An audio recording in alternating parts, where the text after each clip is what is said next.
Hey everyone, what is going on? Gonna do a little year-end video update. No, I haven't posted in like 12 months or so since when I did the bumper intake. But just haven't really felt like making videos, but I wanted to do a year-end video update just to show some of the stuff and been going on with the car and what I hope to do next year. So the garage is a mess right now, as you can see, because it's all ready for winter. Been reorganizing my toolbox. Got this little cabinet out of a work van, which it's nice because it is the same width as this shelf here, and I can mount my vise and stuff to it since it's all metal, have some place to grind in that. And then it has like the bottom area where I can throw scrap steel and it won't slide out of the way. And it's mounted to the wall so it won't tip over. And I just have to put an outlet in. I've just been doing this the past week. I'm putting all my like Dremels and drill bits, everything in there, so I can set up this cart to roll around nicer. Now, as for the car itself, I posted some stuff on Instagram. I've been getting more back into photography, so like I posted quite a few pictures from like a couple meets, and I was up at the Vintage Grand Prix on the Saturday day of that. I didn't go up Sunday, but had quite a good bit of pictures from that of racing and the guys at the car club I was hanging out with. So, but getting the car there in the spring, I was having cooling issues. Basically went to go meet up with some friends, and the radiator, the car started overheating. I stopped, took some pictures, and when I got up there, maybe 30 minutes of driving, car started overheating. Couldn't figure out what it was. I've had the thermostat go bad in this before. Sat it for a minute, checked the temp with a key on. I was like, temp's coming down, turned it on, temp started coming down. And then the reservoir cap started hissing, which I'll get to that in a second. And then when that started hissing, the driver's side of the radiator tank, because this is just a plastic end tank radiator, just this factory style one, it blew off. So ended up having it towed down to my work, and there I ordered some parts, did radiator, both hoses, thermostat. And what I realized, one issue why it blew out was I switched to these Mishimoto stuff for like the power steering and the coolant. But the problem was the factory coolant is atmosphere. From Mishimoto, these are sealed. So I had to add this little vent to line at the top, so it's just like OEM, so it's not holding pressure. So that's all fixed. But the reason this blew apart, as you can see, I've got like extra stuff down here. The factory ECM has stopped running the fans. Now it still shows, like the temp sensor back here, still works. I'm on my scan gauge and like the car gauges, it's still reading the right temperature, but the fans won't kick on. Check the relays, it's in the ECM. So what I ended up doing is getting one of these programmable ones. Controls each fan separate. Also has a, which is nice for pits and stuff, it also has a switch so that I can bypass the temp probe and just run them constant. So if I'm sitting in the paddock or in the grid or in line to autocross, I can do it. And just to be safe, I have added another thermostat to a gauge, which is a pretty nice little gauge.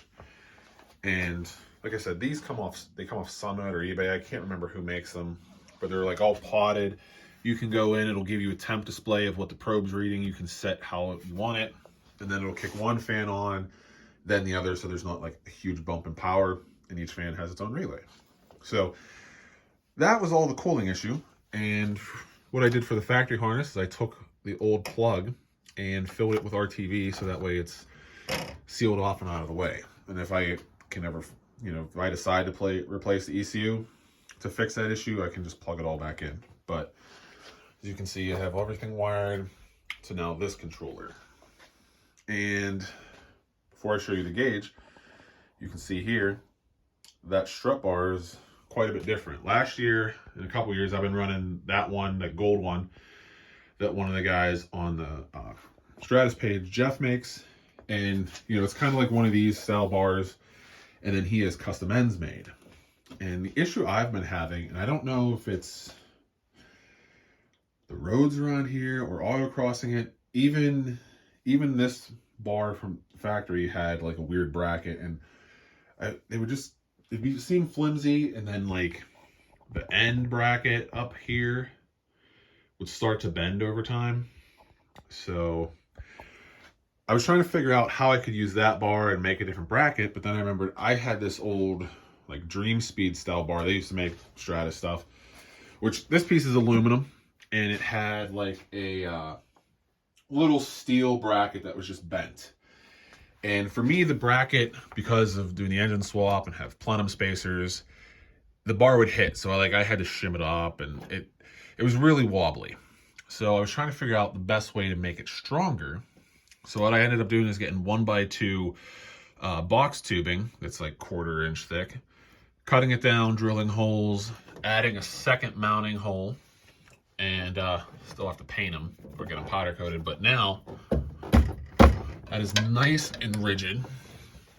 I doubt that that's going to bend from just like autocrossing. And since the rear had a similar bar, in the rear I would always bend those because they use like kind of like an Eclipse style rear end. As you can see here, I got a DC2 Eclipse 98, second gen Eclipse Talon rear strut bar. And this is the only difference. I can get that plate welded on there, and then that'll bolt straight in to the rear strut towers. And that should make everything a little bit way more beefier than the mounts that those came with. Unless I can figure out a way to make different mounts for that in the future, but I think this is going to be a good setup to go. Now, as for the interior and stuff, as you can see, I did fix the spot where the clear coat was peeling and painted that to match, and now the roof is it's not plasti dipped anymore. In the interior, like I said, I got this different gauge, and it is from, I forget the maker right now, but it is a triple gauge. So let me, here's my piece. Let me show you real quick.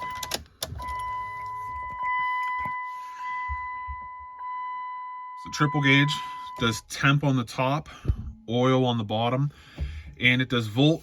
As you can see, it warning flashes when the oil pressure is below 5 psi. If the temp goes up, 100 degrees, 110 degrees Celsius, it flashes. And if the volt's below, I forget what the volt's below 10 maybe it'll flash. But if it's running, it'll be fine, and then you can change all the colors and stuff. Auto Technica, they make double gauges, triple gauges, all in a single 52 millimeter little thing. As far as the rest of the interior, haven't done too much. I swapped the gauges between the Caliber and the Stratus with one of these, rectangle ones. I like it better, and this is just on a bracket that's double-sided taped in this cubby, and it's going to work nicely. And for the rest of the interior, I kind of went back to some stock stuff. Got the plastics in the rear thing and added some lights above the plastic trim, and painted a rear speaker deck. Went back to the factory speakers in the back. And oh yeah, before I forget, I do have the switch panel down here to show you where the override is. So I made this little panel because there is a little hole here. I've had my little radio one sitting here for a while, and so here we have the light that's on the rear speaker deck, horn, that one horn, and then this is the fan override.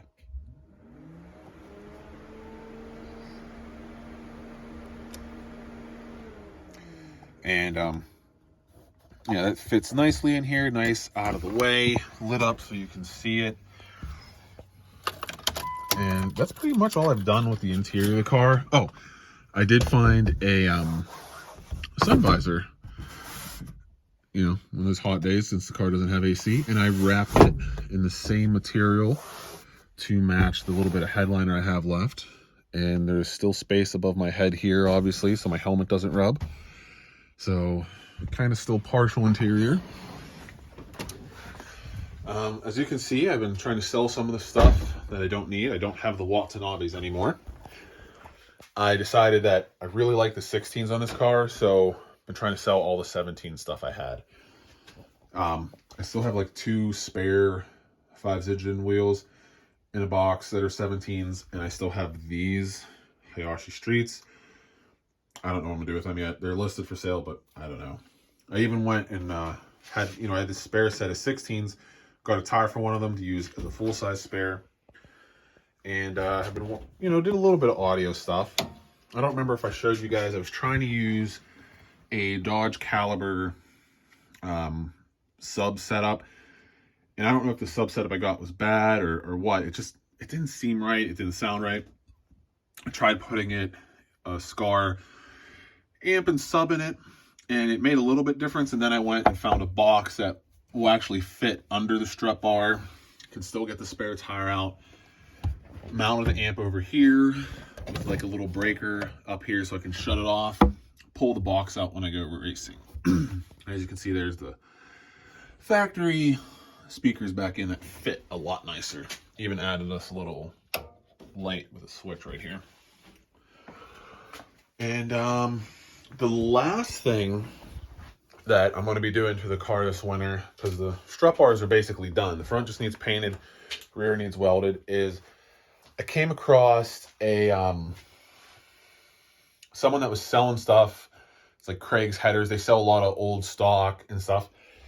As you can see, when these coilovers are just regular preset dampening, and then they're just regular coilovers, which are pretty good. But he had a few of these left, and I don't know how he got them. But these are the same brand that I have in there now, but we have dampening adjustment. So I will be swapping these out to the ones with the dampening adjustment, and keeping those ones, clean them up, hang them up somewhere as backups. But other than that, I mean, the car is pretty much how it's going to be next year. And I'm kind of thinking about trying to do the Carlisle like performance and import show, because my friends that are in the Twisted Impressions Club are going.